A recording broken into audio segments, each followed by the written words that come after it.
వెతలు తీరును, కృపలు దొరుకును, సాటి లేనిది యేసుని నామం.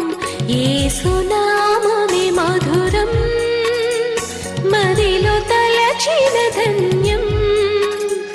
యేసునామమే మధురం. ప్రభువు నందు ప్రియమైన దేవుని బిడ్డలారా, నేటి వాక్య ధ్యానం కొరకు ప్రార్థిద్దాము. మమ్మల్ని మిక్కిలుగా ప్రేమిస్తున్న తండ్రి, వందనాలు, స్తోత్రాలు. నేటి వాక్యము ద్వారా మాతో మాట్లాడము. యేసు నామమున అడుగుచున్నాము, ఆమేన్. పరిశుద్ధ బైబిల్ గ్రంథములో నుండి క్రొత్త నిబంధన గ్రంథము, హెబ్రీ పత్రిక, పౌలు గారి రచన, 5వ అధ్యాయము 11వ వచనము ప్రారంభం. 11వ వచనం మొదలు 14వ వచనం వరకు నిన్నటి దినం మనం ధ్యానం చేస్తూ వెళ్ళాము. కొన్ని విశేషాలు మరిన్ని చెప్పాలని నేను తలంపు కలిగి ఉన్నాను. ఇందును గూర్చి మేము చెప్పవలసినవి అనేక సంగతులున్నవి, మీరు వినుటకు మందులైనందున వాటిని విశదపరచుట కష్టము. ఎందును గూర్చి అన్నప్పుడు ఎందును గూర్చి, వాట్ అబౌట్ అన్నప్పుడు వాట్ అబౌట్. 5వ అధ్యాయం 1వ వచనం నుండి 10 వచనాల వరకు వ్రాసిన దానిలో నిత్య రక్షణ అనే పదంతో విడిచిపెట్టాడు. 2 ప్రధాన యాజకుడు యేసుక్రీస్తు నిత్య రక్షణకు కారకుడు అనే దాని మీద రిగార్డింగ్ దట్ టాపిక్ చాలా విషయాలు చెప్పాలి. పాత నిబంధనలో ఇశ్రాయేలు జనాంగం ఈ రక్షణ అనేటువంటి అనుభవాన్ని గురించి ఎరిగి లేరు. ద డాక్ట్రిన్ ఆఫ్ సాల్వేషన్,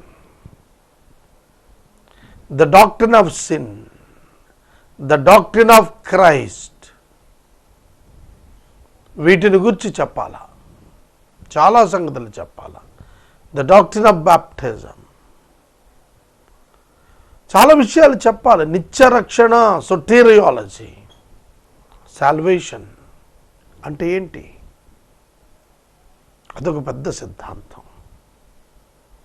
యేసుక్రీస్తు క్రిస్టాలజీ, క్రీస్తును గుర్చిన సిద్ధాంతం, theology about Christ, Christology. Hamartiology, పాపము నుంచి విమోచించబడ్డాం. Soteriology about the salvation. 9 major doctrines ఉన్నవి. ఇప్పుడు మనం ఏంజెలియాలజీ, దేవదూతల శాస్త్రం, ఇలా ఈ 9 డాక్ట్రిన్స్, క్రిస్టియన్ డాక్ట్రిన్స్ చెప్పాలి అని నేను అనుకున్నాను. కానీ గ్రహించడానికి మీ దగ్గర ఏమి లేదు, వినగలిగిన స్థాయి ఉన్న హృదయము లేదు, చెవి లేదు, వినుటలో మందగించిపోయిన స్థితిలో ఉన్నారు. అందుకనే వినుటకు మందులైన వాటిని విశదపరచుట కష్టం, difficult. About this we have much to say and it's hard to explain. కష్టం. It's very hard to explain. యూదులకు రక్షణ గురించి వివరించడం చాలా కష్టం. ఎందుకని అంటే వారికి ఒక బలమైన స్ట్రాంగ్ హోల్డ్, బలమైనటువంటి ధర్మశాస్త్ర విషయాల పట్ల వారికి ఉన్నటువంటి అనుభవాలు, భావాలు, ఆలోచనలు, నిర్ణయాలు, దృక్పథాలు, ఉద్దేశాలు నాటుకుని పోయి ఉన్నాయి చాలా విషయాలు. The religion Judaism created many sorts of wrong understandings about the scripture. వాక్యాన్ని గుర్చిన అనేకమైన వితండాలు వారి హృదయాల్లో పాతుకుపోయి ఉన్నాయి. అందుకని పౌలు అంటున్నాడు, మేము చెప్పవలసినవి అనేకములున్నవి, కానీ మీరు మందపు చెవులు కలిగిన వారిగా ఉన్నారు. వినుటకు మీకు కష్టం, మాకు విశదపరచడం కష్టం.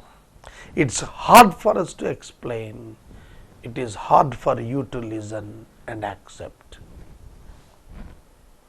It's very hard for some people to believe the word of God. The word of God. ఒక మనిషి దేవుని యొక్క మాట నమ్మకపోవటానికి కారణం ఏంటో తెలుసా? ఇంటర్నల్ ఫియర్, ఇంటర్నల్ షేమ్, అంతరంగంలోని సిగ్గు, అంతరంగంలోని భయం. ఒక వ్యక్తి, ఒక విశ్వాసి ఒక ఛాలెంజ్ స్వీకరించలేకపోవటానికి కారణం ఏంటంటే అన్బిలీఫ్, అవిశ్వాసం. దాని మూలంగా కలిగే సిగ్గు, దాని మూలంగా కలిగినటువంటి భయం ఆ వ్యక్తిని ఆ సబ్జెక్ట్ వినటానికి కూడా ఇష్టపడేట్టుగా చేయదు. బైబిల్ గ్రంథంలో అగ్రిప్ప పౌలు గారు మాట్లాడుతున్నాడు ఒకరోజు. పౌలా, ఇంకా చాలు, తర్వాత వింటాను అన్నాడు. ఎందుకు? తన యొక్క ఐడియాలజీకి అది మ్యాచ్ అవటం ఆ టీచింగ్. యేసుక్రీస్తు ప్రభువు యొక్క బోధ లోకానికి చాలా కష్టంగా అనిపిస్తుంది. 2 అంగీలు ఉన్నవాడు 1 లేనివానికి ఇవ్వాలి అంటాడు యేసు ప్రభు. అది ఇచ్చిన వానికి ఎంతో ఆనందాన్ని ఇస్తుంది, ఇవ్వటానికి సంకోచించిన వానికి బాధను, తీవ్ర నిరాశను మిగులుస్తుంది. మార్కు 10:17లో ఆ యవనస్తుడు ప్రభు దగ్గరికి వచ్చి అదే అడుగుతాడు. నిత్య జీవానికి వెళ్ళాలనుంది నాకు, కానీ వెళ్ళాలంటే ఎలా? నీకున్నవన్నీ అమ్మి పేదోళ్ళకి ఇచ్చి నన్ను వెంబడించు, నేను తీసుకుపోతాను అన్నాడు నిత్య జీవానికి. వెంటనే వాడు మిక్కిలి వ్యసనపడి వెళ్ళిపోయాడు, మరలా ఎన్నడూ తిరిగి రాలేదు. He don't understand. అతనికి అర్థం కాలేదు. ఏం అర్థం కాలేదు? నిత్య జీవానికి వెళ్ళటానికి ఒకే ఒక మార్గం యేసుక్రీస్తు, ఆయన వెంబడించటం. యేసుక్రీస్తే మార్గం, ఆయన వెంబడించటం ఏకైక మార్గం. ఆయన యందు విశ్వాసం ఉంచటమే ఏకైక మార్గం. కానీ ఆ యవనస్తుడు వ్యసనపడి వెళ్ళిపోయాడు, ఆ అధికారి వ్యసనపడి వెళ్ళిపోయాడు. కారణం ఏంటంటే అన్బిలీఫ్, అవిశ్వాసం. అనేక సంగతులు మేము చెప్పాల్సినవి ఉన్నాయి, కానీ వినటానికి మీకేమి లేదు, ఆసక్తి లేదు, నో ఇంట్రెస్ట్.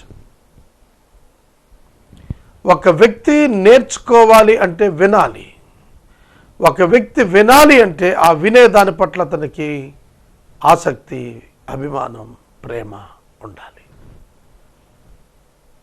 ఆసక్తి లేకుండా నేర్చుకున్నట్టు సాధ్యం కాదు. తల్లిదండ్రుల దగ్గర చాలా డబ్బు ఉంటుంది, కారు పెడతారు, పెద్ద కాలేజు హై స్కూల్లో చేరుస్తారు, మంచి క్యారేజ్ ఇస్తారు, పుస్తకాలు కొంటారు, డ్రైవర్ నుంచి పంపిస్తారు, ఫీజులు అడ్వాన్స్గా కడతారు. కానీ ఆడు చదవడు, ఎందుకంటే ఆడికి ఆసక్తి లేదు. ఇవేమీ లేని పేదవాడు చదివేసుకుంటూ ఉంటాడు పక్క నుంచి. కనుక ఆసక్తి లేకపోవటం వల్ల వినేటువంటి ఇష్టం పుట్టదు. కాబట్టి curiosity will teach you so many good things. ఒక వ్యక్తి ఎప్పుడు క్రియేటివ్ అవుతాడంటే, క్రియేటివ్గా మారతాడంటే, curiosity makes a person creative. మీరు చూడండి, క్రియేటివ్ హెడ్ అని వేస్తూ ఉంటారు. So he thinks different, he thinks different, he understands different. Bible గ్రంథంలో ఎన్నో విషయాలు పాత నిబంధనకు భిన్నంగా ఆలోచించాల్సినవి, పాటించాల్సినవి, అనుభవించాల్సినవి ఉన్నాయి, కానీ వినలేకపోతున్నారు. ఇవాళ చాలామంది జీవితాలు ఆ విధంగానే ఉన్నాయి. ఒక వ్యక్తి చాలా అప్పుల్లో ఉంటాడు. ఆ వ్యక్తి దగ్గర కూర్చుని అప్పులోంచి బయటకు వచ్చే మార్గం చెబుతుంటే ఆందోళన చెందిపోతుంటాడు తప్ప అది జరుగుతుందని నమ్మలేడు. చాలా ఆర్థిక విషయాల్లో అనేక మంది స్తబ్దుగా ఉండిపోవటానికి, ప్రాక్టికల్స్ చేయటానికి భయపడిపోవటానికి, న్యూ వేస్ అప్రోచెస్ ఫాలో అవటానికి భయకింపతిలైపోవటానికి కారణం ఏంటంటే వారి సబ్కాన్షియస్ మైండ్లో వారికి ఉన్న భయం, వారికి ఉన్న అనుమానం, పోతే ఏమవుతుందో అంతా అనే బాధ. కాబట్టి అనేక విషయాలు చెప్పాల్సినవి ఉన్నవి, కానీ మీరు వినాల్సినవి ఉన్నవి, కానీ మీరు మందులైపోయారు. అంటే dull of hearing, lack of interest, dull of hearing, lack of love, dull of hearing. కనుక మొట్టమొదట ఆ వినికిడిని బాగు చేసుకోవాలి. ఆధ్యాత్మిక వినికిడిని బాగు చేసుకుంటే బ్రతుకు బాగైపోద్ది. ఇవాళ 4వ తారీఖు. నేను 1వ తారీఖు తెల్లవారుజామున ప్రార్థన చేసుకుని ఒక షెడ్యూల్ రాసుకున్నాను. అందులో I must listen word of God for 1 hour. తర్వాత I must read the Bible for 1 hour. అలా నా షెడ్యూల్ రాసి వాళ్ళకి 4వ రోజు నేను పట్టిక తయారు చేసుకున్నాను. నా షెడ్యూలు 1వ తారీఖు, 2వ తారీఖు, 3వ తారీఖు అట్లా 15 రోజులు రాసి నేను ప్రాక్టీస్ చేయడం ప్రారంభించాను. ఈ ప్రాక్టీస్ చేస్తున్నప్పుడు నేను ఏ షెడ్యూల్ అయితే పెట్టుకున్నానో ఆ షెడ్యూల్ని నేను రీచ్ కాలేకపోతున్నాను. 3 రోజుల్లో నేను ఫెయిల్ అయిపోయాను. Today is 4th day. నా రికార్డింగ్ టైం అప్పుడు మార్నింగ్ రికార్డింగ్ చేశాను ఈ ప్రసంగం. నేను లెక్కేసుకుంటే టుడే ఆల్సో ఐ ఫెయిల్డ్. ఇవాళ కూడా నేను ఇంకా ఫెయిల్యూర్లోనే ఉన్నాను. కానీ నేను ఫెయిల్ అవుతున్నానని నాకు అర్థమైంది. నాలో ఒక పట్టుదల వచ్చింది. Okay, I must listen, I must read, I must here, I must do. ఎందుకంటే నాకు ఒక ఆసక్తి వచ్చింది. ఆ ఆసక్తి లేకపోతే ఏం జరుగుతుందో తెలుసా? ఏ క్రొత్త నిర్ణయం నువ్వు తీసుకున్నా ఆసక్తితో దానిని వెంబడించకపోతే 48 అవర్స్లో 80% of that decision fade out అయిపోతుంది. Scientifically proved. 80% అది తెరమరుగైపోద్ది. ఆ 20% స్లోగా తెరమరుగైపోద్ది. కొన్ని రోజులకి ఆ డెసిషన్ మర్చిపోతాం. కాబట్టి కొన్ని విషయాలు నీకు చెప్పాలి అని అంటే నీకు ఆసక్తి ఉండాలి, నీకు ఆ స్టేటస్ ఉండాలి, నువ్వు దాన్ని విని నేర్చుకునేటువంటి ఆ అభ్యాసపు సిద్ధపాటు నీలో ఉండాలి. అలా లేకపోతే సక్సెస్ కాలేదు. అదే పౌలు గారు చెప్తున్నాడు ఏంటంటే కాలాన్ని బట్టి చూస్తే మీరు బోధకులుగా ఉండాలి. విశ్వాసులై మీరు ఎంతకాలం అయింది? విశ్వాసులు అయ్యి మీరు అంటే బాప్టిజం తీసుకొని కొంతమందికి 25 ఏళ్ళు, 20 ఏళ్ళు, 30 ఏళ్ళు, 50 ఏళ్ళు. ఒక మెసేజ్ ఫ్రేమ్ చేసి ఒక అర్ధగంట మాట్లాడండి అని మిమ్మల్ని కోరితే ఆ టాపిక్ రిలేటెడ్గా ఎక్స్పోజిటరీగా ఎంతమంది ఇవాళ డీల్ చేయగలుగుతారు? ఎవరు మాట్లాడగలుగుతారు? మనం చూస్తే అభ్యాసం లేక చతికిలబడతారు. కాబట్టి వాక్యం ఏం చెబుతున్నది? చాలా క్రొత్త విషయాలు దేవుడు మీతో షేర్ చేసుకోవాలనుకుంటున్నాడు. కానీ మనకి వినటానికి ఆసక్తి లేదు.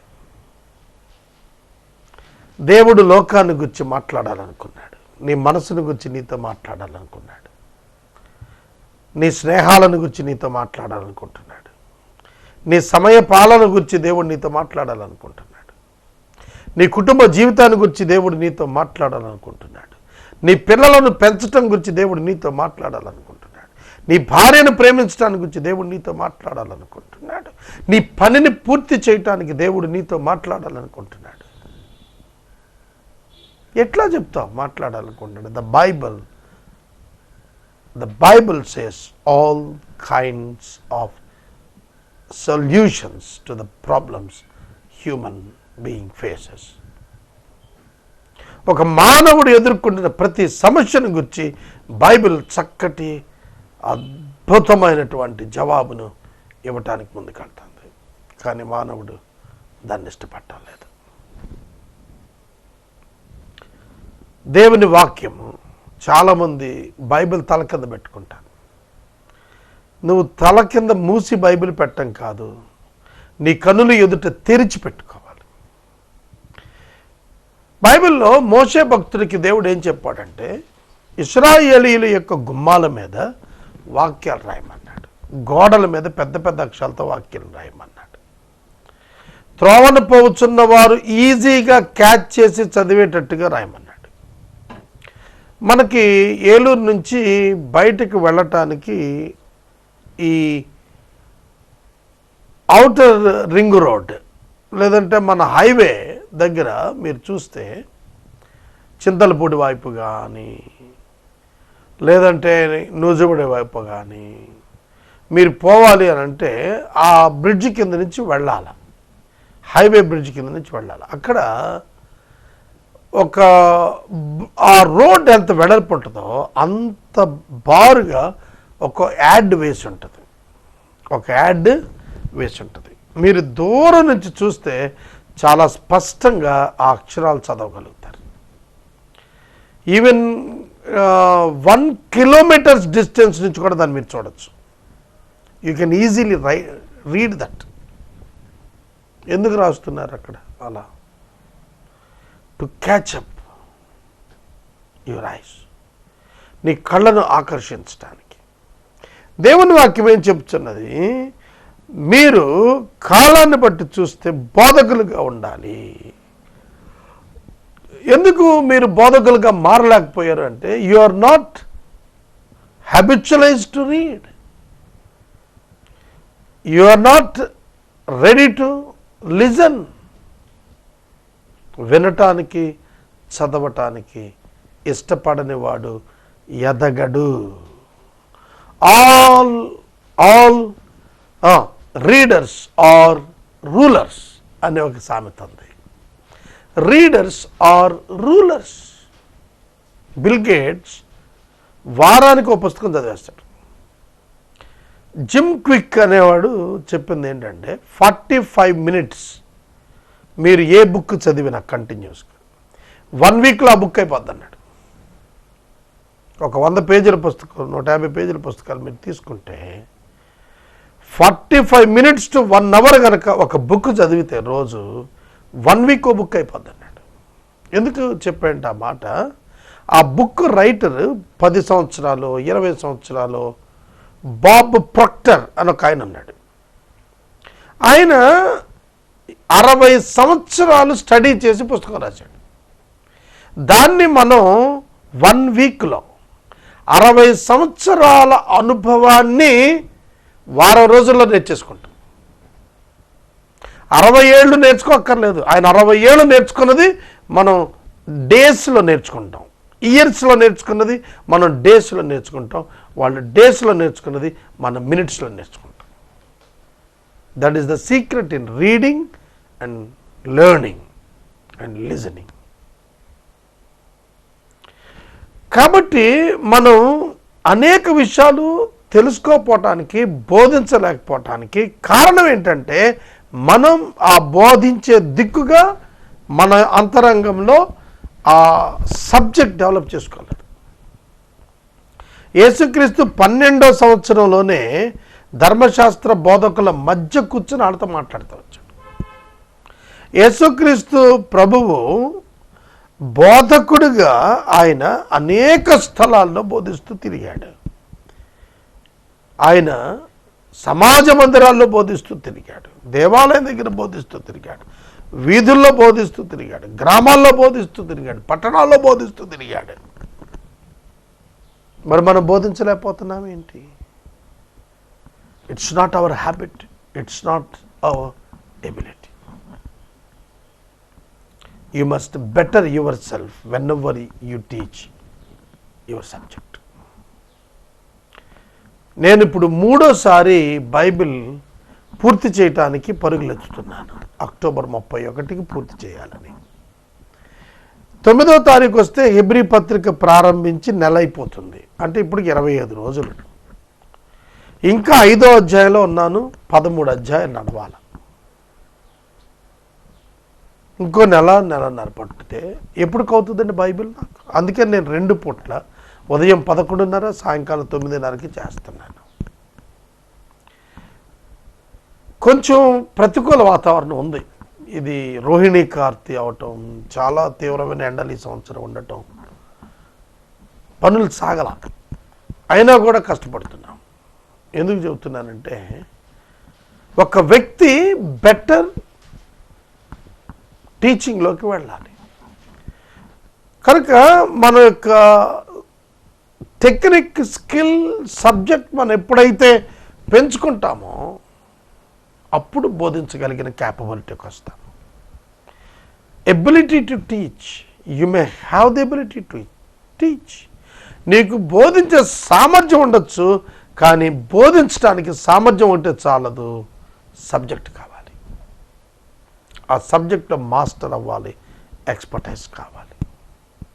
అదే పౌలు గారు చెప్తున్నాడు, నువ్వు చాలా విషయాలు నేర్చుకోవాలి, ఎందుకంటే నువ్వు అనేక మందికి చెప్పాలి. దేవుడు మానవులుగా మనకిచ్చినటువంటి గొప్ప భాగ్యం ఏంటంటే we must become the blessing to the society. అబ్రహామును దేవుడు పిలిచినప్పుడు నేను నిన్ను ఆశీర్వదిస్తాను అన్నప్పుడు ఏమిటో తెలుసా ఆశీర్వాదం? నీ సంతానము ద్వారా ఈ లోకాన్ని ఆశీర్వదిస్తాను. God's point of view always towards the community and society. సమాజము సమాజము సమాజం. ప్రభుత్వం సమాజం గురించి ఆలోచిస్తుంది, ప్రభువు సమాజం గురించి ఆలోచిస్తున్నాడు. మరి నువ్వు దేని గురించి ఆలోచిస్తున్నావు? మరి నీవు దేని గురించి ఆలోచిస్తున్నావు? ఈనాటి ఉపాధ్యాయుడు ఒకనాటి విద్యార్థి. ఈనాటి మహోగ్రతతో కూడిన మహోన్నతమైనటువంటి జ్ఞానంతో కూడిన ఒక ఉపాధ్యాయుడు ఒకనాడు 0 నుంచి ప్రారంభించిన వాడు. ఇవాళ క్రైస్తవ సంఘానికి మీరు ఎంతకాలం గడుతున్నారు? బైబిల్ గ్రంథంలోని పుస్తకాలు ఎక్కడున్నాయో, ఏ ఆర్డర్లో ఉన్నాయో కూడా తెలియదు మనకి. ఇవాళ వర్డ్ ప్యాడ్ అని, తర్వాత ఎక్కడెక్కడైతే వర్సెస్ ఉన్నాయో ఆ వర్సెస్ ఎక్కడుంటాయి, విన్సెంట్ బైబిల్ సెర్చ్ అని, వర్డ్ ప్రాజెక్ట్ అని కొన్ని వచ్చాయి. మీరు ఆ యాప్స్ డౌన్లోడ్ చేసుకోవాలా. విన్సెంట్ బైబిల్ సెర్చ్ అనేది ఇంగ్లీష్ తెలుగులో ఒక పదం మీరు కొడితే ఆ పదం బైబిల్లో ఎన్ని చోట్ల ఉందో క్షణం కంటే తక్కువ సమయంలో మీ కళ్ళ ముందు ఉంచుతుంది. వర్డ్ ప్రాజెక్ట్ కొడితే కొన్ని వందల రకాల భాషల్లో హోలీ బైబిల్ నీ కళ్ళ ముందు ఉంచుతుంది. వర్డ్ ప్రాజెక్ట్ కొడితే ఇవాళ దేవుడు ఎంత అవకాశాలు ఇచ్చాడు నేర్చుకోవటానికి. ఒక మెడికల్ షాప్కి వెళ్ళి ఒక మందు బిళ్ళ కొనాలంటే ఆ మందు ఏంటో తెలుసుకోవడానికి గూగుల్లో సెర్చ్ చేస్తే ఆ మందు ఏమిటి, దానిలో కాంపోనెంట్స్ ఏంటి, రియాక్షన్స్ ఏంటి, సైడ్ ఎఫెక్ట్స్ ఏంటి, దాని ఫలితాలు ఏంటి, ఎప్పుడు వాడాలి ఎప్పుడు వాడకూడదు, ఒక వైద్యుడు చెప్పిన దానికంటే ఎక్కువ రాసి పెడుతున్నారు అక్కడ. Reading and listening, reading and listening, ఈ రెండు దావీదుని చక్రవర్తిని చేశాయి. If you want to become the ruler, you must be a reader. Readers will become rich. Learners will become leaders. నేర్చుకోవాలా. జగన్ గారు చెప్పింది అదే కదా, నేను విన్నాను, నేను ఉన్నాను అన్నప్పుడు he listened. He heard the voice and the cry of the poor people of all the departments in the society. చేనేత, చర్మకారులు, ఇలా ఒకటే కాదు అన్ని రకాల వృత్తుల ప్రజలను కలుసుకున్నాడు. He became a leader. He learned so much that turned him as the leader. People accepted him as the leader because he knew the problems of the people. కాబట్టి learning will take you towards the leadership and the reading will take you towards the rulership. Learning and reading neglect చేసిన వాళ్ళంతా కూడా చచ్చిపోయినాడు. If you stop learning, it means that you have already started dying అన్నాడు. If you stop reading or learning, it means that you have already started dying. నువ్వు నేర్చుకోవటం ఆపేసిన రోజున చచ్చిపోయావు. నీ మనస్సు అనేక సంగతులతో నింపబడి ఆ సంగతులు తీసుకొని మాట్లాడుతుంది. Your ability to teach will improve only by reading and hearing. Listening.